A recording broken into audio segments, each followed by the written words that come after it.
தமிழ்நாட்டுக்கு ஏர்போர்ட் தேவைதான் அப்படின்றத நம்மளும் ஏற்றுக்கிறோம், விஜய் அவர்களும் ஏற்றுக்கிறாரு, அதில் எந்த பிரச்சனையும் கிடையாது. ஆனால் இப்போ நீங்கள் ஏர்போர்ட் வைக்கிறீங்கன்னா அந்த மக்கள்கிட்ட நீங்கள் பெர்மிஷன் வாங்கணும்.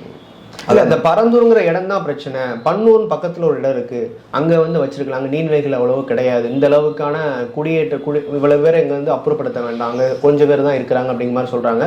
இன்னொரு கூடுதலாக வந்து இந்த பன்னூர் பக்கத்தில் உளுந்தைங்கிற இடத்துல முதலமைச்சருக்கு ஒரு பண்ணை வீடு இருக்கு.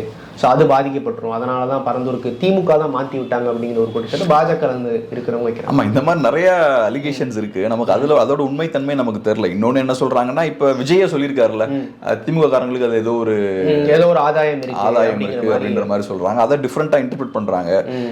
லேண்ட் மாஃபியாலாம் லேண்ட் எல்லாம் இப்பவே அவங்க வளைச்சு போட்டாங்க, எல்லாம்